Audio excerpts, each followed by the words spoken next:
Lampu yang terpasang di luar cukup bisa menerangi rumah sampai beberapa meter ke depan. Keadaan di luar rumah sepi, tidak ada siapa-siapa. Di kejauhan, ia masih bisa melihat pohon-pohon yang berdiri berbaris walaupun hanya berbentuk siluet. Ketika pandangannya mulai bergeser ke sebelah kanan, persis di depan rumah, di situ ia melihat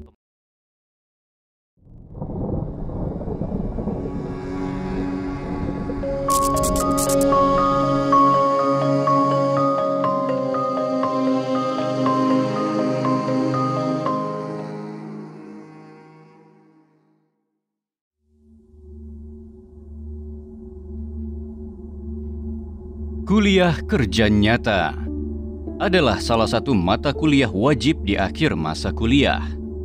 Karena sifatnya pengabdian, jarang sekali KKN berlokasi di perkotaan. Tempatnya bisa bermacam-macam. Ada yang di desa terpencil, pulau-pulau kecil, hingga di atas pegunungan. Tapi cerita tentang masa-masa KKN, banyak sekali kisah-kisah misteri yang dialami oleh berbagai kelompok. Apalagi kalau lokasinya memang terbilang seram. Sama halnya dengan kejadian yang dialami oleh Heru pada tahun 2004. Pada waktu itu Heru beserta kelompoknya yang berasal dari suatu kampus di suatu wilayah di Indonesia mendapatkan tugas dari kampusnya untuk melakukan KKN. Yang mana kegiatan KKN tersebut dilaksanakan di sebuah desa terpencil yang terletak di wilayah Lombok. Kelompok Heru beranggotakan 5 orang, 3 orang laki-laki dan 2 orang perempuan, yang kesemuanya berasal dari fakultas yang berbeda-beda. Sejak awal Heru dan kelompoknya mencari lokasi KKN yang dekat pantai. Hitung-hitung KKN plus wisata sebagai bonusnya. Tapi ternyata di daerah itu memang terkenal horor. Berada di tepi laut, salah satu pantai di Pulau Lombok, mereka tinggal selama 2 minggu untuk KKN di sana. Daerah pesisir dengan pepohonan yang masih rindang, jalanan kampung yang begitu gelap tanpa lampu penerangan sama sekali. Semilir angin dingin pun menyapa tiap malam. Rumah yang mereka tempati terlihat cukup tua dan kotor. Itu terlihat dari banyaknya retakan yang terdapat di dinding rumah itu. Singkat cerita, Heru beserta keempat temannya, yaitu Ari, Bara, Sinta, dan Anya pun tinggal di rumah itu. Rumah tersebut hanya punya 1 kamar saja yang ditempati oleh Sinta dan Anya. Sementara Heru, Ari, dan Bara tidur di ruangan tamu. Sedangkan kamar mandinya berada di belakang rumah. Jadi kalau mau buang hajat atau mandi, harus berjalan keluar kira-kira 3-4 meter. Hari-hari KKN berjalan seperti biasa saja. Diisi berbagai kegiatan dengan warga dan pemuda setempat. Suatu ketika, di hari kelima mereka KKN, Sinta dan Anya makan di belakang rumah. Mereka makan di bawah pohon mangga dan duduk di bangku panjang yang ada di tempat itu. Pohon mangga itu cukup besar dan rimbun, serta terkesan angker. Pada awalnya Anya sebenarnya tidak mau makan di situ, karena memang ia merasakan hawa yang tidak enak dari tempat itu. Tapi karena Anya merasa tidak enak dengan Sinta, akhirnya Anya pun memutuskan untuk ikut makan di tempat itu. Beberapa waktu kemudian, ketika Anya sedang minum, dia pun mulai merasa merinding. Tiba-tiba daun mangga di atasnya jatuh, dan kemudian dia mendengar suara bisikan di telinganya.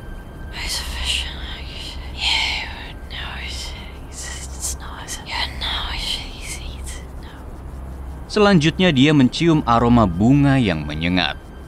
Lantaran merasa terganggu, Anya menanyakan apa yang dia rasakan kepada Sinta. Tapi Sinta terlihat biasa saja, karena memang ia tidak merasakan apa-apa. Sin, kamu dengar sesuatu nggak? Hah? Dengar apaan? Kamu nggak dengar apa-apa? Udah, kamu jangan aneh-aneh deh. Setelah selesai makan, Sinta dan Anya pun bergegas untuk masuk kembali ke dalam rumah. Singkat cerita, di malam itu, di dalam kamar tampak Sinta tertidur dengan pulas. Suara dengkuran halus terkadang terdengar keluar dari mulutnya. Sementara itu Anya yang berbaring di samping Sinta tampak gelisah dan cemas. Suara-suara aneh yang ia dengar pada saat makan tadi masih terus mengganggu pikirannya. Ia berusaha memejamkan matanya sekuat yang ia bisa untuk tidur. Tapi anehnya ia tetap tidak bisa tidur. Padahal Anya biasanya adalah orang yang gampang sekali tertidur. Setelah beberapa saat lamanya, Anya perlahan mulai tertidur. Namun baru juga mau tertidur, tiba-tiba saja Anya merasakan sakit di dadanya. Dadanya terasa sesak seperti terhimpit batu yang sangat besar. Sementara kedua telinganya terasa berdengung dengan sangat kencang, yang membuatnya sangat kesakitan. Aduh.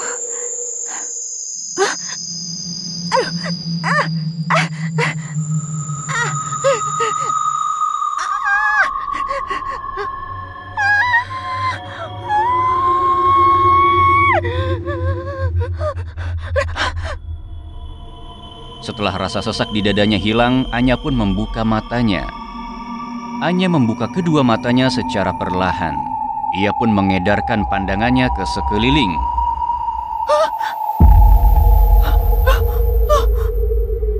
Tiba-tiba Anya pun tersentak kaget, merasa seakan tak percaya. Karena ternyata sekarang dia sedang tidak berada di kamar. Anya sekarang tengah terbaring di atas bangku panjang di bawah pohon mangga di belakang rumah. Anya berusaha bangun dari kursi panjang itu, tapi tiba-tiba saja tubuhnya terasa kaku. Tubuhnya sama sekali tidak bisa digerakkan, seolah ada sesuatu yang menahannya.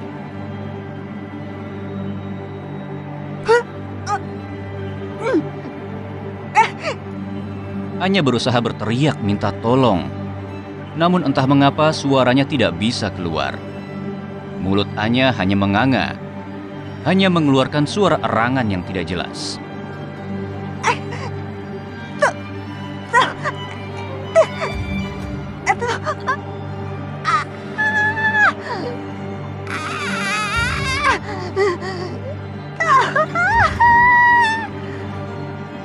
Air matanya mengalir keluar dari sudut matanya.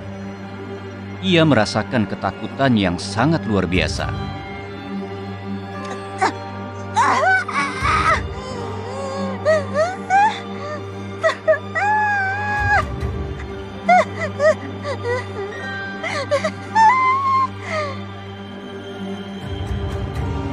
Di dalam rasa ketakutannya, Anya mendengar suara perempuan yang menjerit kesakitan.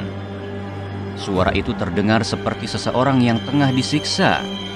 Suara itu terdengar jelas sekali di telinganya, yang membuat dia semakin ketakutan.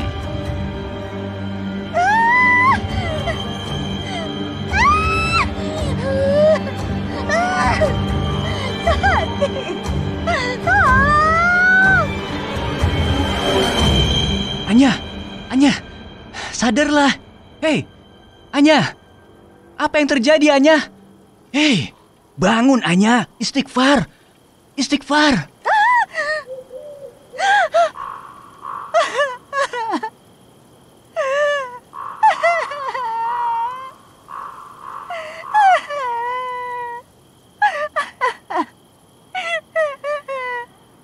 Tenang, Anya, tenang.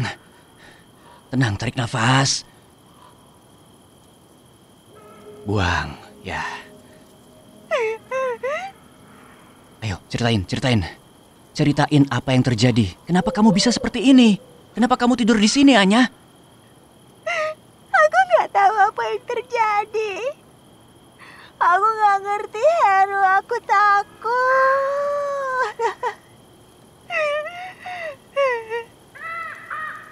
Heru pun jadi kebingungan sendiri. Dia tidak tahu peristiwa apa yang terjadi dengan Anya. Yang dia tahu, sehabis keluar dari kamar mandi, ia melihat tubuh Anya tergeletak di sana. Sementara itu di dalam rumah, tiba-tiba saja Ari terbangun dari tidurnya. Keringat membanjiri tubuhnya. Nafasnya terengah-engah tidak beraturan. Ia merasakan lelah di sekujur tubuhnya. Mimpi buruk yang baru saja ia alami benar-benar menakutkan. Entah mengapa hawa malam itu terasa begitu panas. Ari menoleh ke samping. Di sana ia hanya melihat Bara yang sedang tertidur pulas. Selang beberapa saat kemudian, tiba-tiba saja Ari mendengar suara aneh dari luar rumah. Ia mendengar suara seperti langkah kaki yang berjalan di atas rerumputan. Awalnya terdengar jauh, namun semakin lama semakin mendekat. Dan akhirnya seperti berhenti tepat di depan jendela rumah. Ari mulai merasa takut. Ia mengumpulkan keberaniannya untuk memeriksa suara apa yang didengarnya tadi.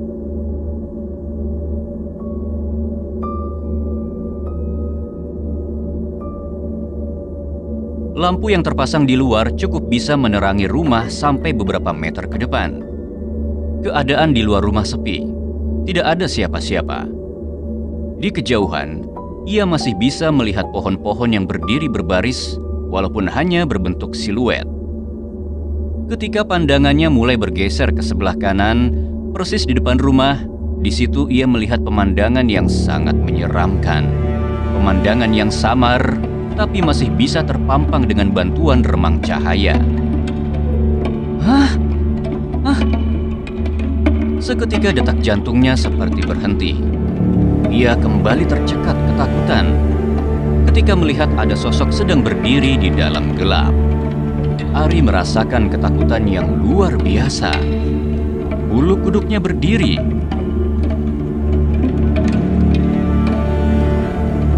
Namun Ari masih mencoba memfokuskan pandangannya, seakan belum menyadari apa yang sebenarnya ia lihat tadi.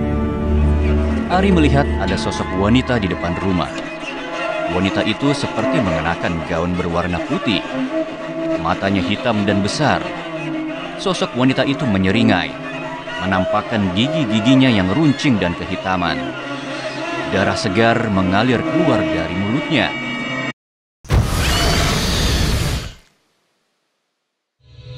Sontak saat itu barulah ia menyadari bahwa yang ia lihat bukanlah manusia. Ia langsung menutup tirai dan berlari kembali ke sofa menyusul temannya.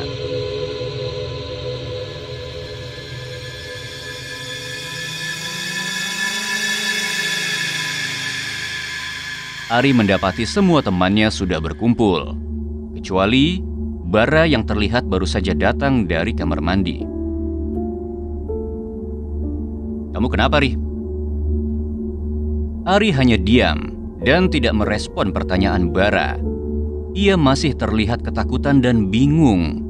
Ari sadar dan merasakan ada sesuatu yang sepertinya sedang terjadi pada saat itu. "Yeh, ditanya malah diem. Udah, mending kamu ambil air wudhu, Ri. Kita sholat malam berjamaah. Ayo buruan sana." Tanpa berpikir panjang, Ari mengikuti saran dari temannya yang bernama Bara itu, yang memang dikenal sebagai seseorang yang cukup religius di antara mereka berlima. Ari pun langsung bergegas mengambil air wudhu di kamar mandi, walau dengan sedikit rasa takut yang masih menghantuinya. Setelah itu mereka melaksanakan sholat malam berjamaah. Dan akhirnya mereka bisa melewati malam yang mencekam itu bersama-sama. Pagi harinya, Heru dan yang lainnya kemudian menceritakan semua peristiwa yang mereka alami kepada Bapak Kepala Desa. Bapak Kepala Desa lalu menceritakan rahasia rumah tua yang ditempati oleh Heru dan teman-temannya itu. Ternyata rumah itu telah kosong selama bertahun-tahun. Pemilik rumah itu dulunya adalah sepasang suami istri yang belum lama menikah. Namun naas, mereka berdua menjadi korban perampokan di rumahnya sendiri. Pada saat sang istri dibunuh, saat itu ia sedang hamil muda. Berangkat dari kejadian itulah, jika ada perempuan hamil yang tinggal di rumah itu, maka akan diganggu oleh hantu suami istri itu. Dan usut punya usut, ternyata saat ini Anya sedang hamil 6 minggu. Anya menyembunyikan kehamilannya itu karena ia malu. Pacar yang menghamilinya tidak mau bertanggung jawab.